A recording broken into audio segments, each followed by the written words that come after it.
welcome back to the My First Rodeo podcast, the show that talks to really cool, interesting, famous people about the various firsts on their paths to success. Today is no exception. I have Dr. John Oertle. Dr. John Oertle, which is spelled nothing like what it sounds like, at least not for my little pea brain. It's Oertle. He's the Chief Medical Director and Cancer Specialist at Envita Medical Centers. Gosh, I hope this doesn't sound like an infomercial episode, because that's not the goal. The goal is just to have a discussion. And really this is, we usually start the show with something interesting, something provocative, and something good. And I think in some ways this is all three of those. Not that I'm a scientist, not that I'm a doctor, but let me tell you a story about my friend Joe, and we'll talk a little bit about him when Dr. Oertle and I, when you hear this discussion of he and I in just a little bit. But Joe is a good friend and somebody I've known for 25, 30 years. He's bigger than life in so many ways, has influenced so many people. And years ago, I'm not exactly sure how long ago now, I think it was 7 or 8 years ago, he was diagnosed with terminal cancer and given a very short period of time to live. And he went to all the traditional places and got some very severe treatment, which is the traditional treatment, and none of it helped. And he was told to get his affairs in order. And I was part of those discussions, and he didn't accept that. He went and researched and sought out, and he's not a scientist or a doctor himself. He's actually in the construction business, and he found Envita Medical Centers, and he went and got treatment there. And it's all these many years later, after he was told he would be dead, and he is still alive, and he is healthy, and he is, as far as I know, cancer-free. And, a lot of us went out there and spent time with him when he was getting treatment for a number of weeks. I will say Envita Medical Centers, as I understand it, is fully cash paid. So it's not, unfortunately, for everybody. And Dr. Oertle and I get into that discussion a bit about what's covered, what's not by traditional insurance, and what should be, and even some options that they're putting together to be part of I believe it's managed service organization. So basically an insurance-like product for employers that opt into it. But Joe took that treatment, and a bunch of us rotated in while Joe stayed out in Arizona where this Envita Medical Center was, and got to see the level of care and attention and hope, and to the extent we could observe it, the results. And as I said, I've seen that result with Joe. So I have people, as you do from time to time, that are diagnosed with cancer, and as they're exploring options, I always want to tell them about my friend Joe. And Joe is very gracious and takes their phone calls oftentimes, and sometimes those folks decide to call Envita Medical Centers, or at least to look at other options that they might not have looked at if they thought those things don't exist. And by those things, I mean what Envita at least calls integrative oncology and integrative natural medicine. So this is maybe a cheat for me, so that when I have these conversations all too often as we get older, I hope to be able to share this podcast with people so that they can learn what I've learned from observing Joe and others who've gotten treatment in this method. I think it's fascinating. I think it's a great story of hope. I obviously can't endorse, I'm not competent to endorse any of the findings, any of the results, any of the causes of cancer, but I could tell you what Dr. Oertle says makes sense to me, and I like that. I like the way he explains things. He talks about how we all have mutating cells, and that some of us have strong enough immune systems, most of us do, so that does not turn into cancer and tumors. But the people that have weaker immune systems, or have something, whether it's a virus or bacteria, that causes that immune system to be compromised, need to have that diagnosed properly, need to have their immune system strengthened, and then need to have chemotherapy or radiation. I call it radiology in the conversation. It is radiation. Need to have that diagnosis of what their specific cancer is, not just generic. You have this type of cancer, you have breast cancer, you have colon cancer, but what is Mary's cancer? What is Joe's cancer? What is Mike's cancer? So that it can be treated with much lower doses of those things while your immune system is strengthened. That makes sense to me. I think it might make sense to you too. And I think it's a nice option to have And as I said, just to know that there's options when you need that type of treatment, whatever it is. So I hope you'll find this interesting. I know that I did and I do. And I hope that you enjoy this discussion now of me talking to Dr. John Oertle of Envita Medical Centers.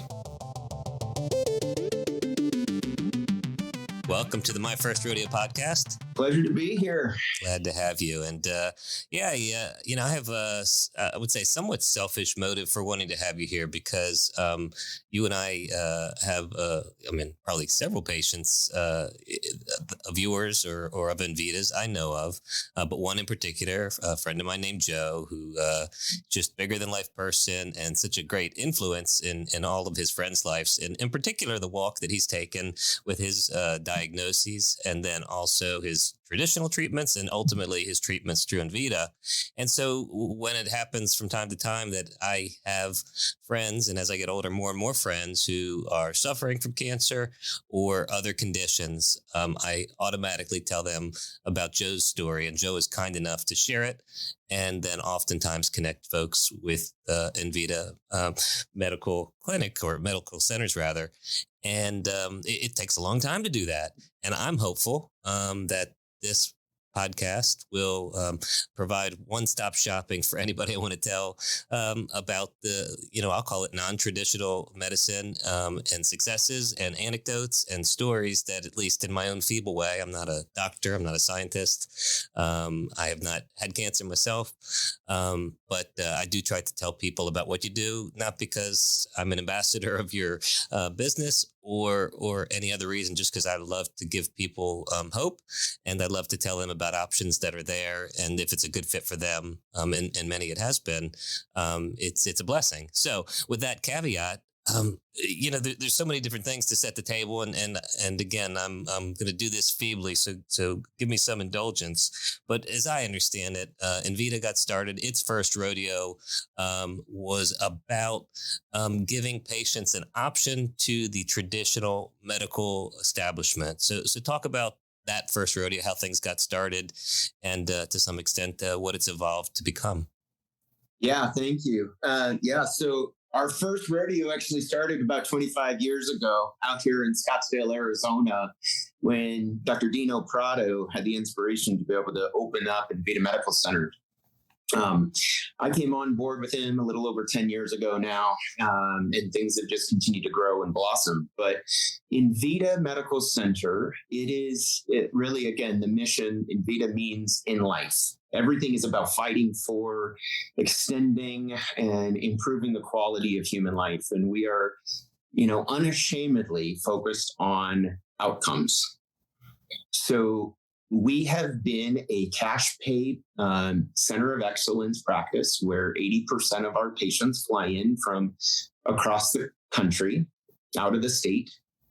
20% actually fly in from out of the country, across the world, to be able to receive care at Envita. Now, why do they receive care at Envita? This is where we are continually expanding on our outcomes using the best in technology. Dr. Prado and I, we fly across the world. We meet with scientists and the best and brightest minds. It's a part of what we do to be able to provide the best in outcomes to patients. Now, what's going on in oncology these days is that we say we're a precision personalized medicine option for patients. So what goes on in oncology, unfortunately, is that when you are diagnosed, say, for instance, with a late stage disease, say, for instance, late stage colorectal cancer, and you go through the National Comprehensive Cancer Network guidelines. This is a national guideline that tells you this is exactly, if you have this stage and this tissue type, this is what you need to be able to get as your cocktail or your recipe of chemotherapies to be able to actually fight it. It doesn't really matter if you go to some of the best and brightest facilities in the country, Mayo Clinic, Sloan Kettering, MD Anderson, you're going to get a similar story with all of those. There's not a real true second opinion that actually goes on. Yes, there's actually misdiagnoses, even in oncology. So you'll see that there's some better clinicians and pathologists that are able to have a better diagnosis to be able to make sure that that's not missed. There was just a recent study out, again, looking at the quantity of misdiagnosis in cancer. So you want to make sure that you have the right diagnosis, obviously, because if you don't, then your cocktail or your recipe is going to be off. But where we differentiate is that we're looking not just at the population statistics that have been approved by the actual National Comprehensive Cancer Network or what your insurance company is going to cover.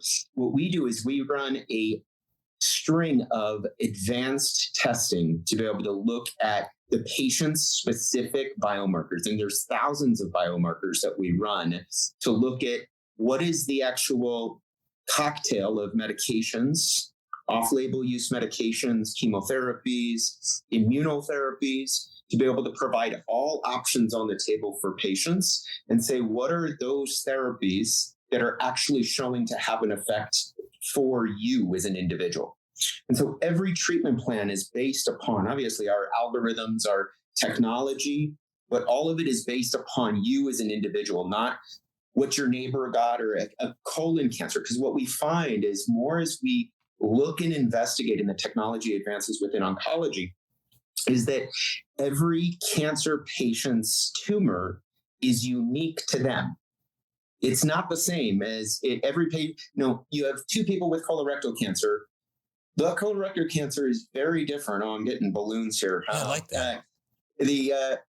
Every colon cancer is different. The tumor is different. The location is different. The biomarkers on the tumor is different. The immune system is different. The causes of the cancer. This is where we also look at what are the root causes, and we test and evaluate for carcinogens, toxic materials that are, can destroy a tissue that actually bring cancer. Glyphosate is one that people have heard about frequently in the news, where this is, causing various cancers. We want to run that. We want to run looking at all the other carcinogens that are around. I mean, California's got the license, there are regulations in California that they have to, label all the carcinogens that are in your environment. You go to the Starbucks, there's a warning that on the Starbucks cups, in California, and because of you want to know where carcinogens are at. Well, these are hidden cancer causers in our environment, and we go through an in-depth investigation to be able to see what are you exposed to.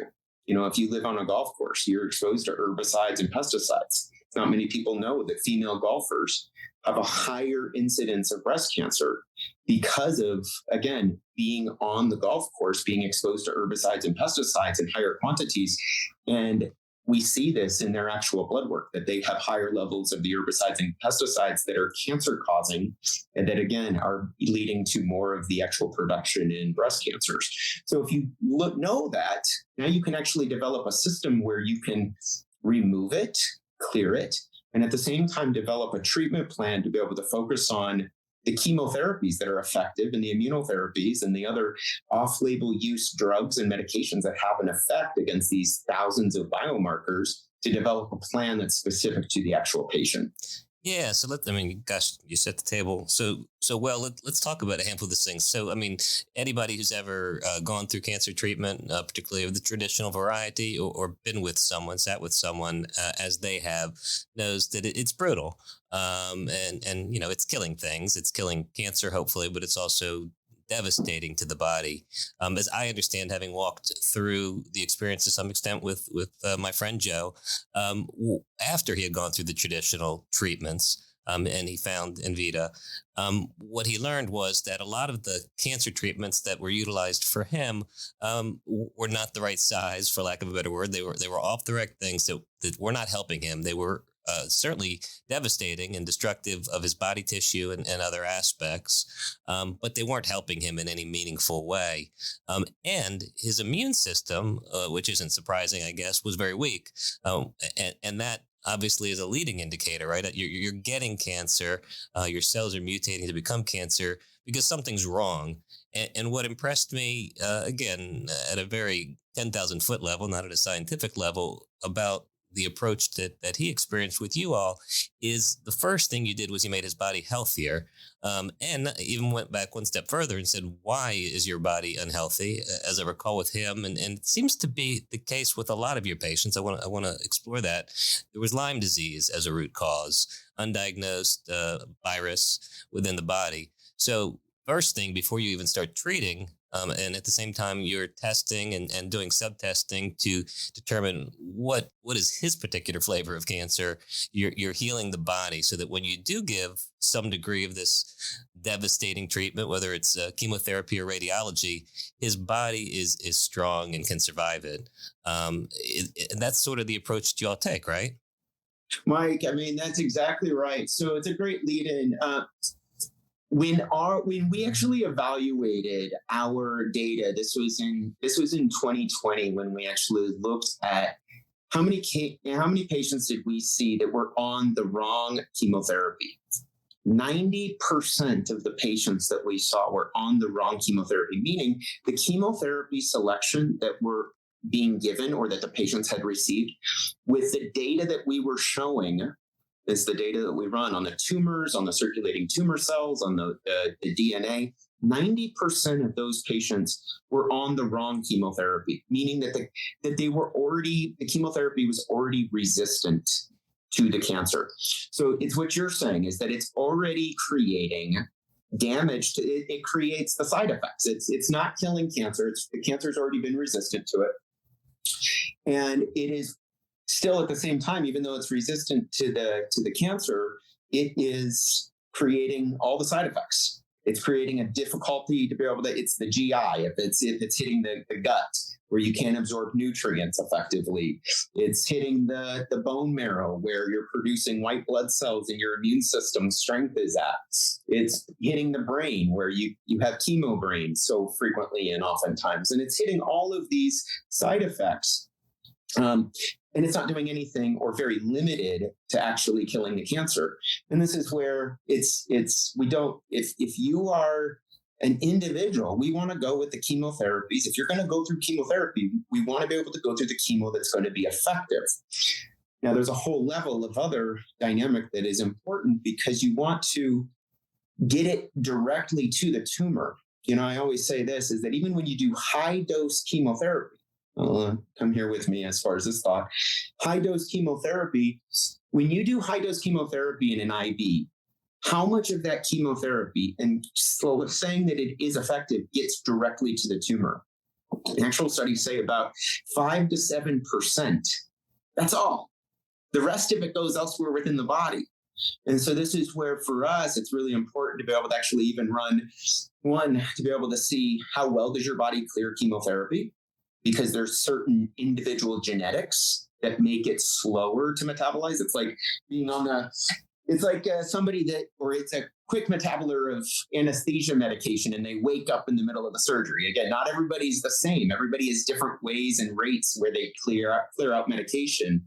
Or there's somebody that is close to overdosing on pain medication because they're such a slow metabolizer. We think about, the metabolization of alcohol, somebody that has a little sip that is feeling tipsy just with a little sip, or somebody that can drink a lot of alcohol and not have any effects. This is all individualized, the way that the body is able to metabolize. Same happens with chemo drugs. So you want to be able to select chemo agents and dosages that are individualized for the patient. Okay, so that's helpful. But even say that it's a good chemotherapy and it's effective for the cancer, Envita has developed methodologies to enhance that uptake of the actual chemotherapy to the tumor.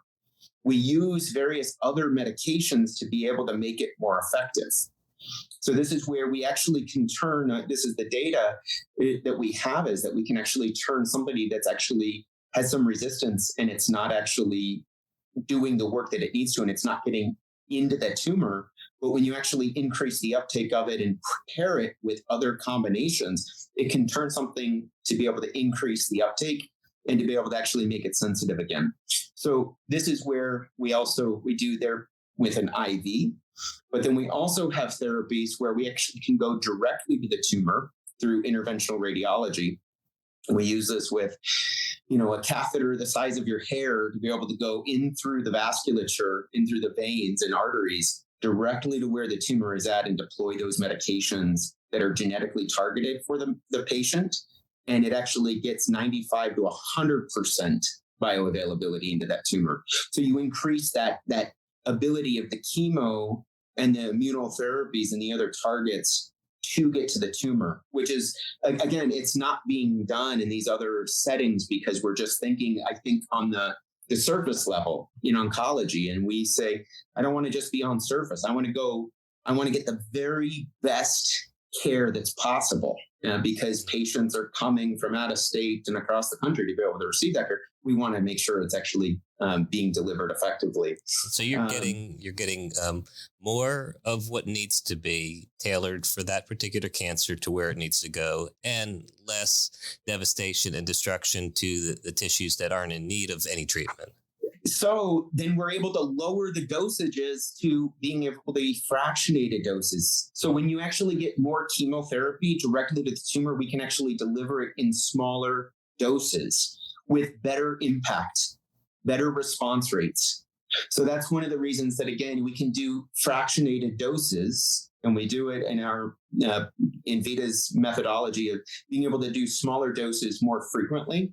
Because if you are doing, I oftentimes like to tell patients, do you know why those chemo regimens for those high doses you can't receive them a couple times a week and continue to be consistent with it? It's because it'll kill you if you receive it that frequently. That's why you have to dose those high doses out. It's not because it's better for the cancer. It's so that you can deliver a punch, get a little bit into that tumor, and then allow the body to recover so it doesn't kill you if you deliver it too fast. What we do is, since we're doing fractionated dosages, we're able to do it more consecutively, because now we're getting a better target directly to the tumor, but we can keep dosing that patient 1 to 2 times a week, many times, with these regimens, so that we can just keep killing it.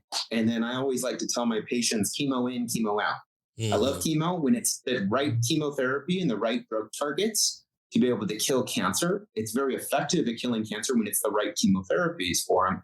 But then you want to make sure that you want to start clearing out and detoxifying the body so that it doesn't just remain lingering in the bone marrow, in the brain, in the nerves where it's causing neuropathies, in the gut where it's causing the digestive issues. So we want to be able to clear it on out. And we've developed some very amazing, sophisticated technology, specifically one that's called apheresis, where it's kind of like an external liver.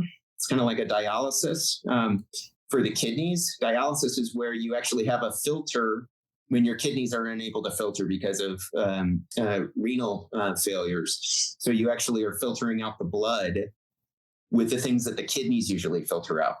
We've got a process at Envita that we've brought in, and we've been using it for years, and it's just amazing, where you actually can filter out the actual 100% of the blood plasma, 100% of the patient's blood, but it's filtering out the things that the liver is trying to filter out, which many times chemotherapy is one of those. So again, when you're able to deliver chemotherapy where it kills the cancer directly to where the tumors are at, and then a couple of days after, when it comes to how long does it take for the chemotherapy to be able to stay in the tumor, and then you start to be able to filter out the chemotherapy so that the body stays healthy and it stays engaged and it stays vital, so that it stays in the fight. It makes a big difference to make sure it doesn't collect in the bone marrow or in the nerves and can reduce the side effects.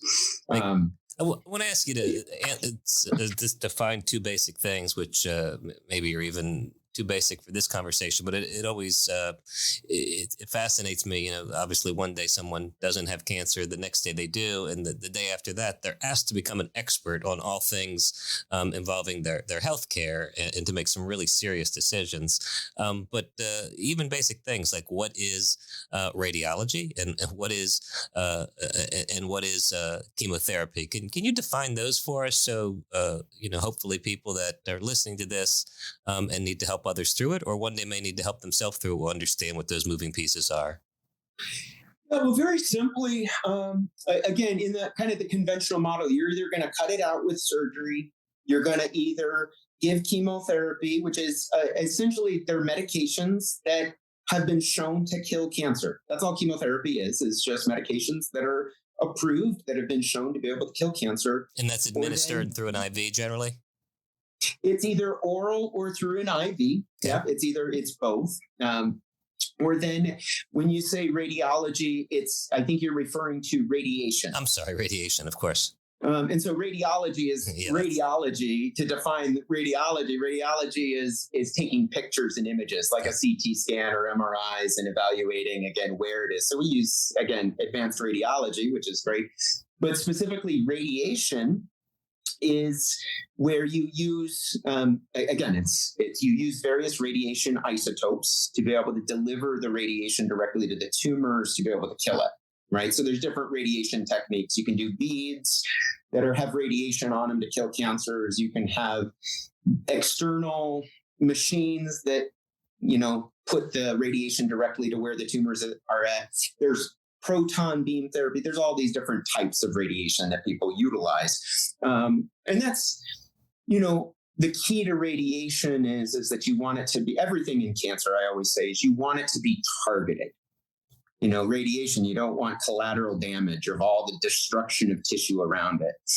So even when you're doing various, programs, we do utilize radiation, but we want it to be precise to where the tumor is at. We also want to be able to make sure that it's not just a standalone treatment amongst many. We want to make sure that that it's not just a fragmented set of therapies. We want it to work together.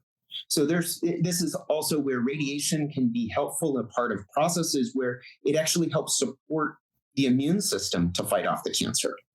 You want to make sure the dosage is correct. You want to make sure that the way it's being administered is correct. You want to make sure that it's protecting the surrounding tissues. But you want to make sure that it's a part of the overall plan, because then radiation can be utilized specifically to enhance the immune function to be able to kill off the cancer. So the other thing that we do, and this is where, so you have chemo, surgery, radiation. You also have the other area of the advancement of cancer therapy is in immunotherapy. Essentially what this means is that this is utilizing your own body's immune cells to start fighting cancer. Okay, so this is where Envita's been doing this in very advanced levels as well for ever since our start. We've really believed that immunotherapies in the immune system is vital to be able to fight long-term remissions, keep people healthy and not have that cancer come back. This is where, so when you are able to put together programs that actually help enhance the body's immune system, to be able to make sure that one, build the immune system, and then have it be targeted directly to the cancer and use the best in current approved drugs, off-label use medications, helping with natural therapies, even nutrients that are able to actually enhance immunity and build the immune system. This is all where, when it's put together, again, I always say immunotherapy should always be considered for a cancer patient, because it's not a matter of if the immune system is impaired, it's that there's an immune system deficit with every cancer patient. Why did the immune system? You and I have cancer cells, mutations occurring in our body. It happens all the time. We have so many cells in our body. We always have, at least, we have cells that are mutating. But when they do mutate, you and I have immune systems that are able to recognize that it's a mutated cell and clear it on off. A cancer patient no longer had that capacity of the immune system able to recognize it, and it allowed that mutated cell to continue to grow into the thousands, into the millions, creating a tumor.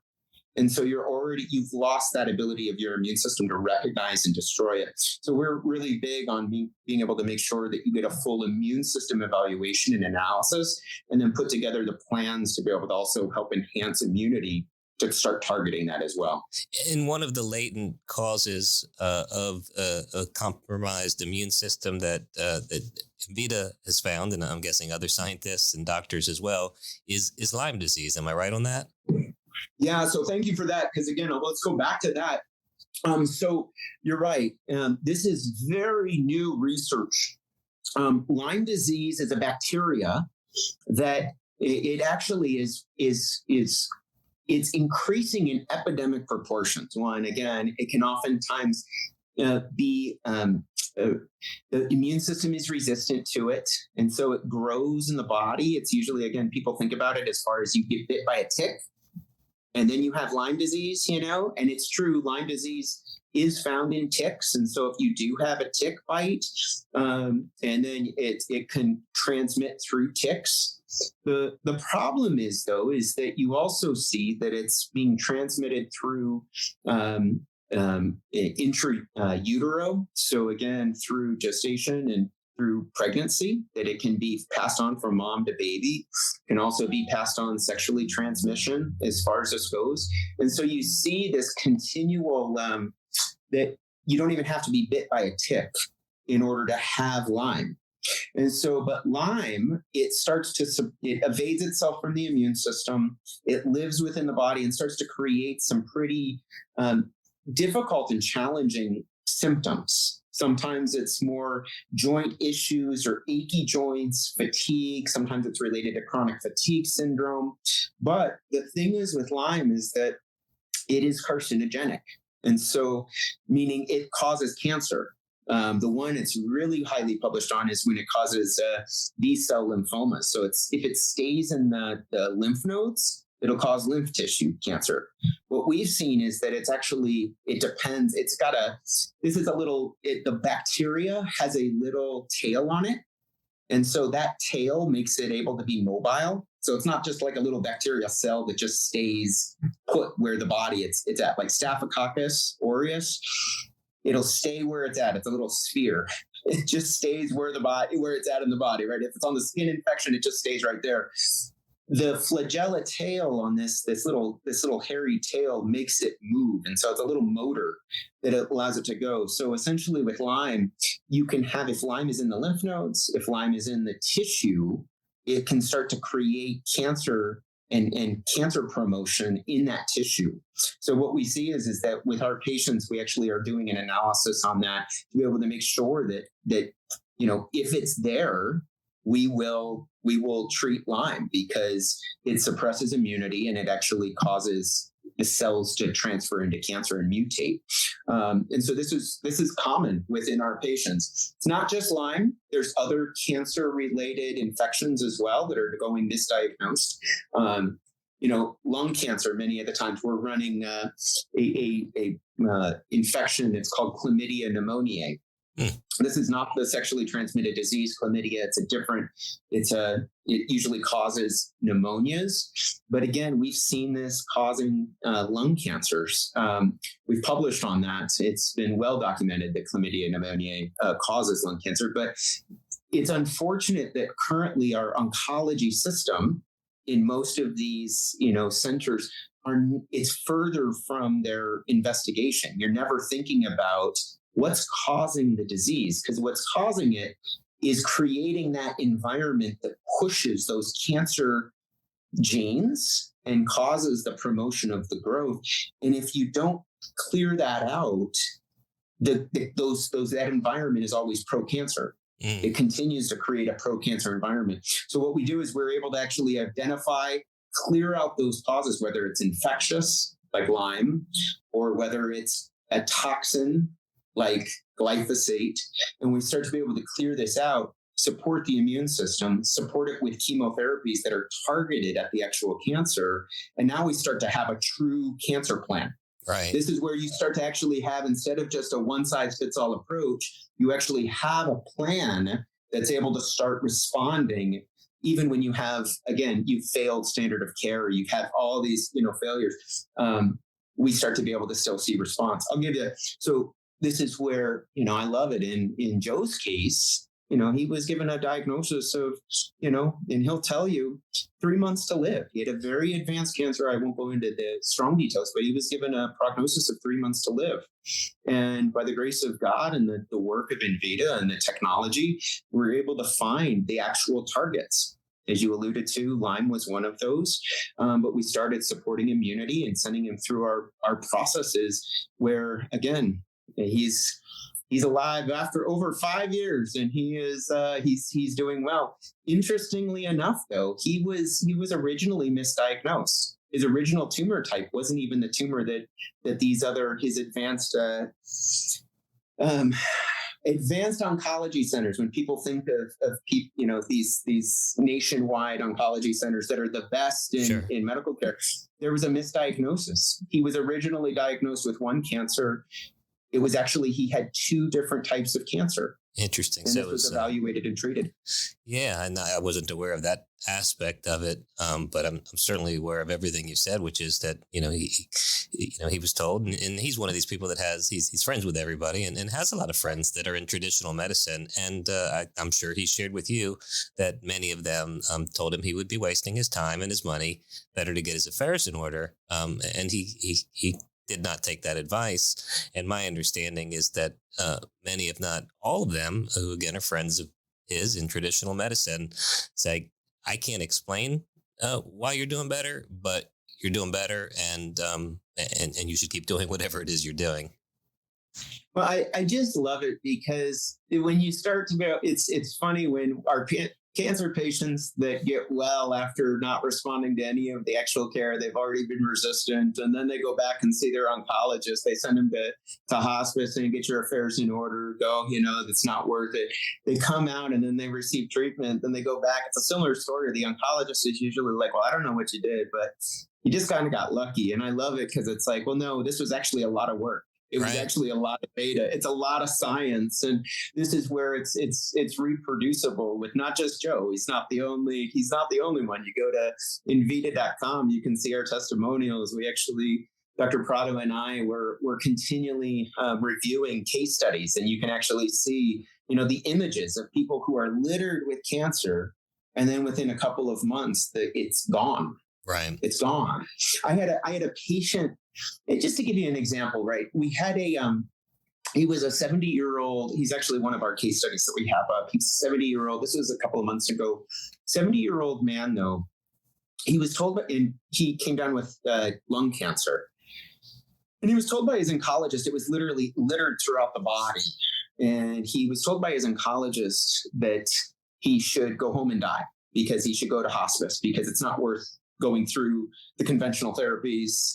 It was too advanced. Obviously, he's elderly in age. And this gentleman, he had a friend who actually had come out to Envita and had a great response. And so most of our Envita patients are referrals of friends and family.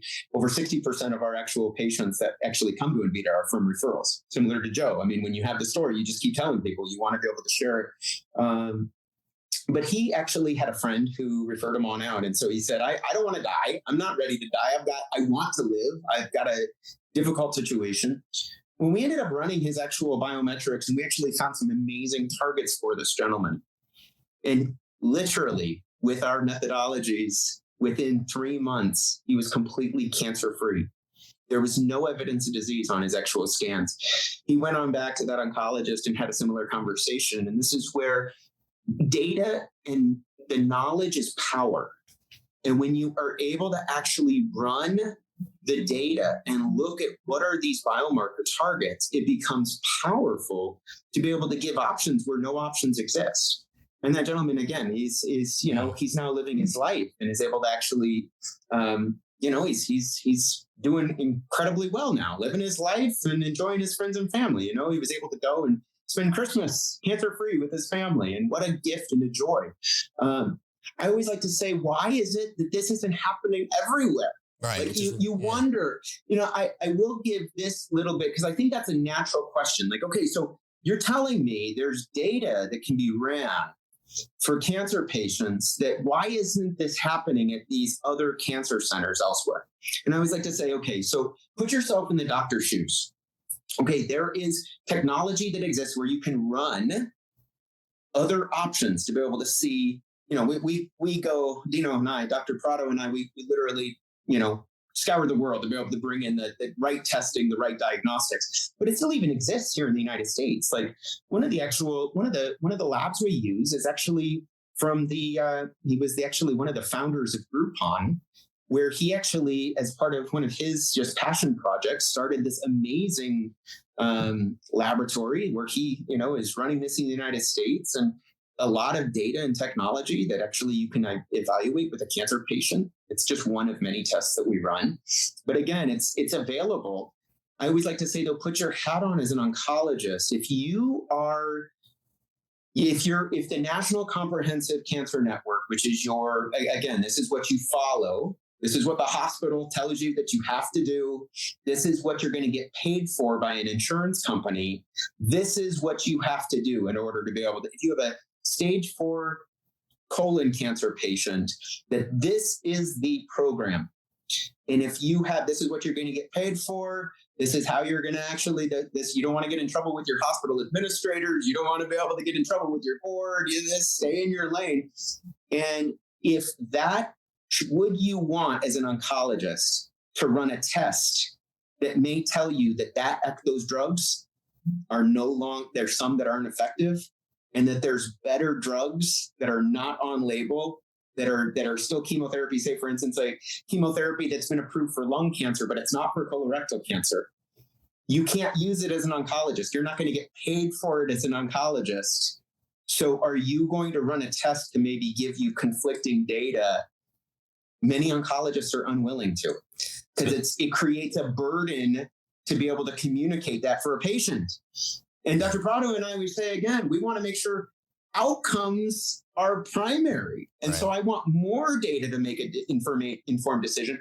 And it's a cash pay practice where I don't have to do what the insurance company does. So we want to be able to make sure that it is the best drug selection possible, because you as a patient, you are worth it. Right. And you're coming to be able to actually receive our information to be able to receive that. So I think that helps why this isn't, I call it the medical insurance complex. Mm-hmm. It's this gridlock that occurs in medicine oftentimes, that patients feel like there's got to be something better out there. I mean, we all have, we have technology. We've got cell phones that are further advancing. Why is there gridlock in medicine? It feels why chemo, radiation, surgery are kind of this is the only answers. There's better outcomes when you can personalize it directly to the patient. So, that 70-year-old man that I was speaking of, his medication was not available for a traditional lung cancer patient. These are drugs that were approved for other cancers, but the biomarkers were effective for his cancer. And that makes all the difference in the world. Yeah, so you see it as the system is slow to change. The people are being taught in medical school the things that, kind of work okay for the vast majority of the people, or maybe they don't, but at least they've been thought to believe that that's the case. The insurance companies obviously create certain incentives that may even be contrary to their own bottom line, because obviously curing people, getting them healthy would be good for everybody.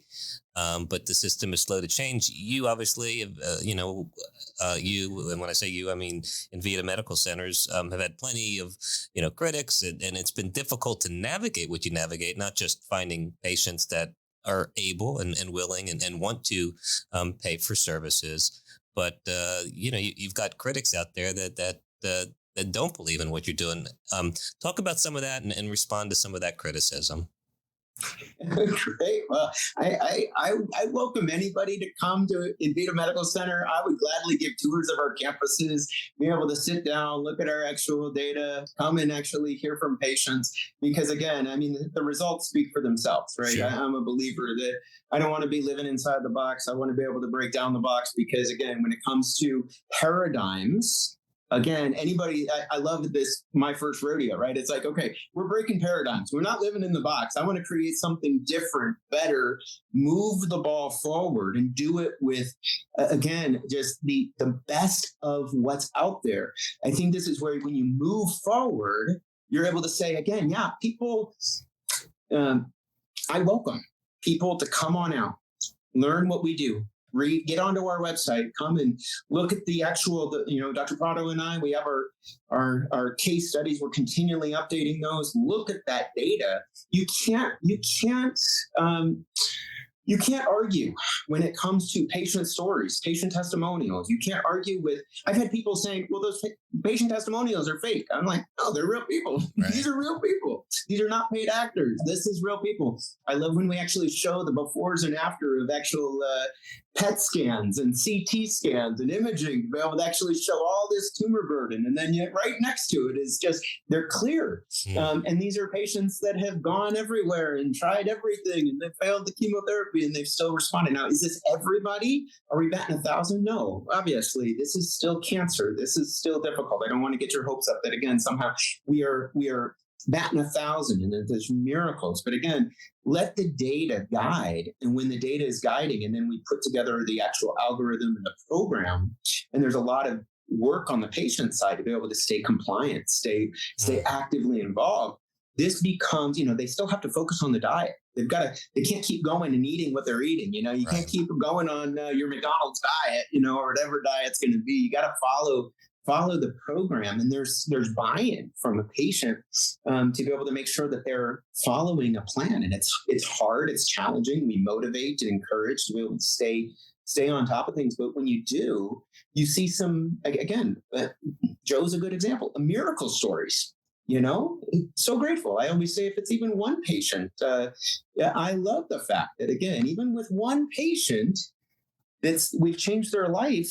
It's worth it. I think Joe would say it's worth it. What are the medical schools seeing in terms of the results you're achieving, and presumably others that are like-minded? Is that filtering through to the medical schools? So it's interesting. Yeah. So when you actually look at the medical research, this is where we scour the data and the research. There's so much invested into research. There's so much research that's going on. The difficulty is actually being able to get it into practice. Get it into practice because of this gridlock. I always like to say, even when, we've trained, again, the medical oncologists on our team. We've had some medical oncologists that are incredibly tenured, again, which, again, they've been practicing medical oncology for over 30 years, but they don't learn this. This is new technology. That is, again, it's the advancement of all that research and development of biomarkers, targets, being able to actually get it implemented. Our docs, even with somebody that's a tenured medical oncologist, our docs take 1,500 hours to learn our processes and to learn our systems, because we have 1,000 biometrics that we're running that actually the docs need to know each and every one of those areas, which if you have a gene or if you have a target on that cancer and it's approved for a certain other specific cancer, or even this, I'll give this example, like you have, again, off-label use medications that are cheap and effective, something like the antibiotic doxycycline. Okay, doxycycline has specific targets to various cancer cells. Again, there's a target called MMP. This is a target that can be found. It actually increases inflammatory responses. It increases growth and invasion of cancer cells into tissue. Doxycycline, this is just something that you get if you have pneumonia or if you have tonsillitis. You can be prescribed this medication, and it actually solves that inflammatory marker on cancer cells. You can have something like metformin. Metformin is something that many people know because they have diabetes, and it's a common diabetes medication. Metformin, when paired with, again, specific markers, there's pathways of cancer cells called mTOR, and there's biomarkers that we run. If you have those biomarkers, metformin can be a wonderful drug to be able to silence that biomarker. So there's thousands like this where you put together these combinations where, again, it's those combinations. But that's where, one, Envita is very unique because we've been doing this level for years, and we use AI to be able to look back and make sure that we're continuing to improve on our own results. But again, you see this in the medical school. Unfortunately, a lot of the actual medical schools that teach the traditional National Comprehensive Cancer Network, where you're looking at the recipes already. And so a lot of them are not. Now, there's some interesting things that they're actually teaching within the clinical research side, but that is, I would say that even with, I'll make the comment that there's so much technology that's being deployed right now that even when you graduate from medical school, and this is just kind of the state of medicine, when you graduate from medical school, because of the rate of information, and we live in this AI information age, you're already outdated within 18 months of leaving medical school. You may have been to the Pursuit University, but you're still seeing data that's coming and flooding that you become outdated in 18 months. Right. Because you're not staying on top of it. Now, it's also really difficult as doctors, and this is just kind of our system. We see so many patients that it's hard to actually be involved in the R&D, the research and development side, to stay on top of the actual latest data that's going on, the latest research that's happening, and the latest biomarkers to be able to see this. We have at Envita a whole R&D team of pharmacists and researchers and chemists that are actually staying on top of this as well. And we're educating our docs once a month to be able to actually stay on top of data and research that's coming on out. But again, there's a real difficulty there because many docs aren't actually staying educated and staying up to date. Now, where docs, I will hate to say it, a lot of docs are actually stay up to date is with pharmaceutical reps that have approved a new drug and they want to sell that new drug and they cater lunch to doctors. And now you're getting educated on that new drug. Oftentimes, though, that new drug is not, there's better ways to either use that drug or it's a good drug and way to be able to stay updated. But again, that's usually the doctor's, I'll say this, that's usually in the doctor's education is what is the pharmaceutical company's, the new drug that the pharmaceutical company just passed and they're getting educated by the pharmaceutical rep on it. Yeah, a little one-sided for sure. Well, man, thank you. It's just it's kind of the reality of where we're at in medicine, So, and then it's really a matter of, the doctors are going to do what the insurance companies are going to pay for, is the other real sad truth as far as where we're at with the roadblocks in medicine. Yeah, well, it's certainly a slow-moving system, and I appreciate what you do. I personally appreciate it because I have a friend who's alive today because of the great work that you've done and the way you've inspired him and inspired him to inspire others. So I'm so glad to be able to share with our listeners just a little bit of what happens at Envita Medical Centers. Obviously, people can Google you. They can check out the facility. I know that your folks are really great about just talking to people on the front end to see if it's a good fit and providing options and providing hope. And that's such an important thing for the medical profession to be providing. So thanks for dedicating your life to doing that. No, you're very welcome. Mike, I wanted to share one more thing, though, is that I had one of the things we've been working on. So that I think is a very exciting thing. So when we ran that data and we looked at our actuarial data in 2020, we were just looking at it. We were 50% the cost, even with all this technology and all this care and these improved outcomes, even with people that had failed, we were a 50% cost of conventional oncology care. 50% cost. And I like to say 10 times the amount of care and 10 times the amount of this concierge experience that patients receive when they actually come to Envita. But we were at a 50% cost. So what we ended up doing, I want to share this just briefly, is that we ended up seeing, because again, it's always burdened, at least, the leadership, that this is all cash pay. And it's not easy to be able to actually afford this. And this is where there's a part of that you want to be able to actually make it available to everyone. But even with those results and with the reduced cost, you mentioned insurance companies, and you would think that the insurance companies want to improve outcomes, However, put your insurance company hat on again. You have your stakeholders or your stockholders. So you want to make sure there's still profitability. I'll say this. What we started seeing is even with that data, there was insurance companies that were saying, no, I'm not gonna cover that. So we ended up starting to go to self-funded and the level funded spaces of employers. Because when you're an employer and you are responsible for your employees, you want to be able to actually make sure that you're getting the best. And you also want to make sure that those CFOs are responsible for making sure that you're actually treating, you want to make sure that it's a good, reasonable cost as well. So what we started to do is we certified as a center of excellence, and we started developing a healthcare plan to be able to be nationwide, to be able to help serve employers, to have the best of conventional medicine, the best in pharmacy, and have access to this kind of, I call it 3.0 medicine, personalized medicine nationwide. And you're able to actually start reducing costs as employers to your population, giving them prevention, wellness, detailed, biometrics on their health and their wellness. So they have access to places like Envita, and they're actually saving costs instead of actually, because we're a 50% cost with these really difficult diseases. And so what we started building is, again, the Envita Health, where we are a managed service organization, and we started onboarding really, again, we have companies that have onboarded that are 25 employees is the least employees that you can have as an employer group, to, again, we have a 3,000 life group. We've got a 5,000 life group that's onboarding.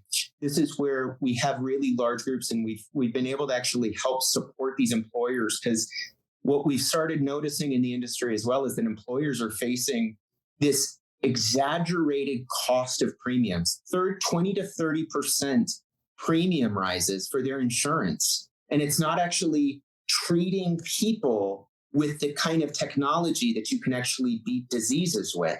And so this is where it's been an incredible onboarding experience for employers, because they're saving cost and their employees are becoming healthier. We have it for all of our Envita's employees that we're on this plan, and we're just saving cost, and we're seeing our employees just getting access to the kind of level of care that we have. And it's been really exciting to be able to see that. So I always say that this is the next step in the level of Envita's movement. We'll always be focused on continually improving our outcomes, but to be able to actually see that this is now deployed for employees, which is the large part of where employees actually get their insurance. This is a game changer for the country and employers that are actually currently here in the country. So this is my first rodeo right now. I mean, we've been doing this, but it's exciting to be able to be a part of a national healthcare plan where you have the best in conventional care, but you also have the best in prevention, wellness, and the things that Envita is doing to be able to make sure that we're really focusing on the individual and focusing on outcomes.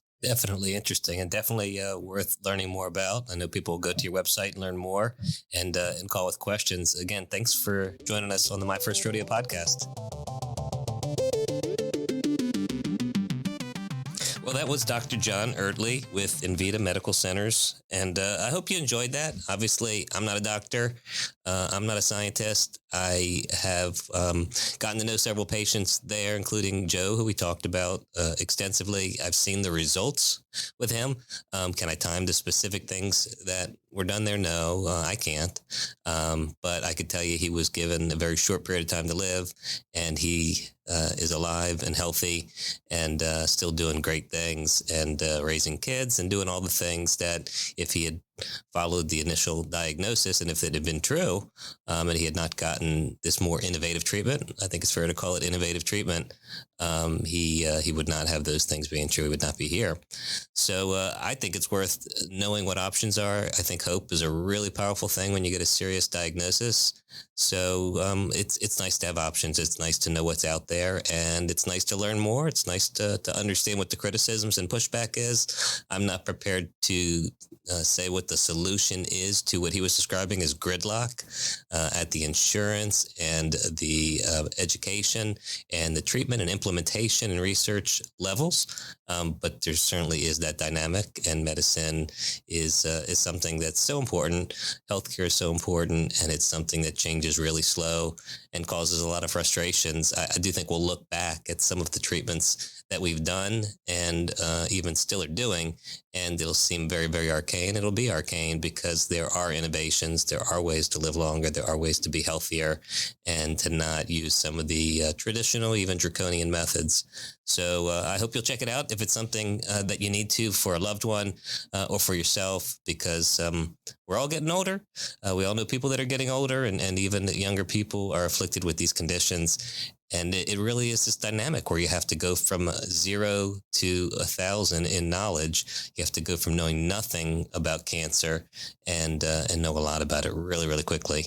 And I hope that this podcast is something that you can listen to and share and have a little leg up in the knowledge and the options, rather than just necessarily accepting what you're told or what you understand to be the next step because it worked for somebody else, or it's the treatment that somebody else received. I hope you'll share this episode. I hope you'll listen. I hope you'll subscribe. I hope you'll come back and join us on the My First Rodeo podcast. My First Rodeo.